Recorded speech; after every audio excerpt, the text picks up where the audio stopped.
नमस्कार. संध्या फूड पॉईंटमध्ये आपल्या सर्वांचं स्वागत आहे.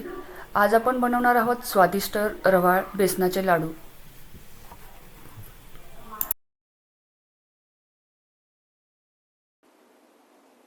बेसन लाडूसाठी लागणारे साहित्य आहे अर्धा किलो बेसन पीठ आहे. हे बेसन पीठ चाळून घेतलेलं आहे. पाव वाटी रवा, बारीक रवा आहे हा.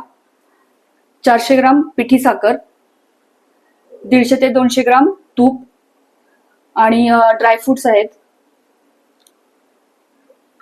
वेलची पावडर आणि चिमूटभर मीठ. सर्वप्रथम आपण बेसन पिठामध्ये हा रवा मिक्स करूयात आणि चिमूटभर मीठ हे चांगलं मिक्स करून घेऊयात. हे मिक्स केलेलं मिश्रण आता आपल्याला भाजून घ्यायचं आहे.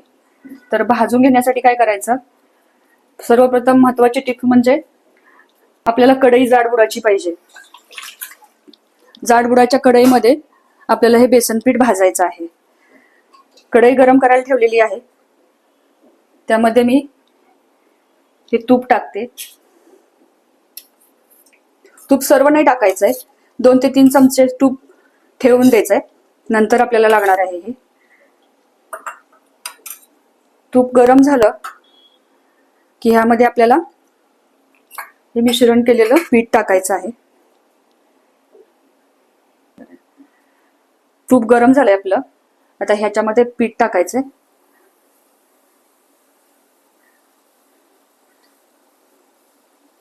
आणि गॅस हा मध्यम ते लो ठेवायचा आहे.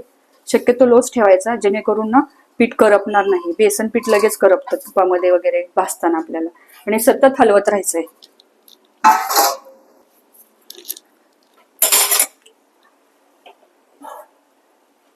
असं मिक्स करून घ्यायचं. सतत हलवत राहायचं, करपलं नाही पाहिजे पीठ हे. आता काय होतं, महत्वाचं म्हणजे इथे हे पीठ ना तूप शोषून घेतं आणि पीठ कोरडं होतं. तर आपल्याला वाटतं की कोरडं झालं, बेसन लाडू चांगला नाही बनणार, मग तूप टाकतो आपण अजून. मग हे जास्त वरचेवर तूप टाकत गेलं की मग आपले लाडू ना तळाला जाऊन बसतात. डब्यात ठेवले ना तर तळाला जाऊन बसतात, घट्ट गोळा तयार होतो त्याचा.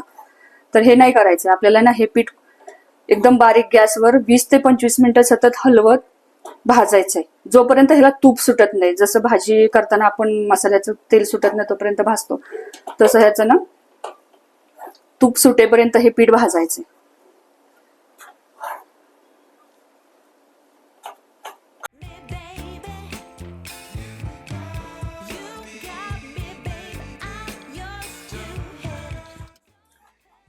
हे बेसन पीठ भाजताना काय होतं की ह्या गाठी बनतात आणि आपण उलाटण्याने किंवा असं ना ह्याने होत नाहीत फटाफट बारीक किंवा फुटत नाहीत त्या. तर त्याच्यासाठी काय करायचं, सपाटपुराचा ग्लास घ्यायचा आणि त्या ग्लासनी असं हलवत राहायचं. त्या गाठी फोडून काढायच्या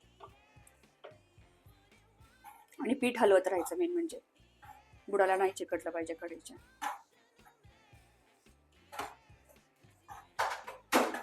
आता 10 ते 15 मिनिटं झालेली आहेत. हे असं पीठ भाजलं गेलंय आपलं. ह्या स्टेजला आपल्याला 2 चमचे तूप टाकायचं याच्यामध्ये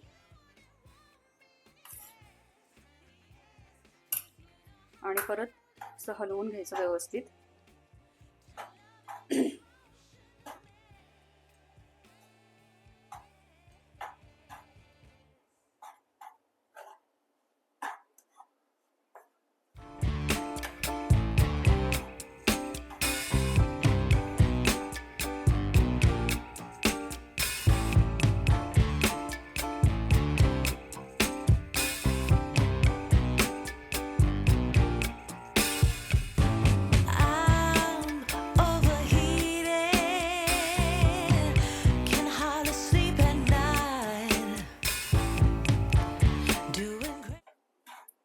आता हे 5 मिनिटं हलवून झालेलं आहे पीठ चांगलं आणि याला कलरही चांगला आलाय.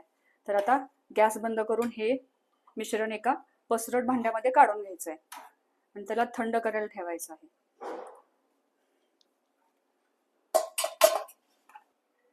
20 मिनिटं झालेली आहेत. आपलं हे पीठ थंड झालेलं आहे. आता यामध्ये आपल्याला अर्धा चमचा वेलची पूड टाकायची आणि ही पिठी साखर यामध्ये मिक्स करायची आहे.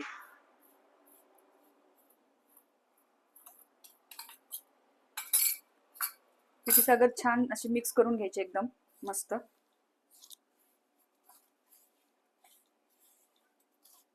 सर्व बेसन पिठाला ही पिठी साखर लागली पाहिजे.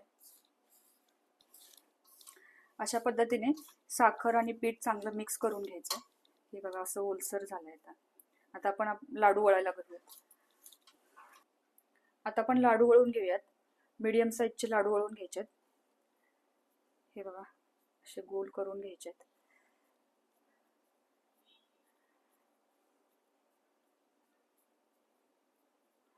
अशी चकाकी येते लाडूला आणि त्याच्यावरती तुमच्या आवडीप्रमाणे तुम्ही ड्रायफ्रुट्स लावू शकता. हे बघा असे आपण सगळे लाडू करून घेऊयात.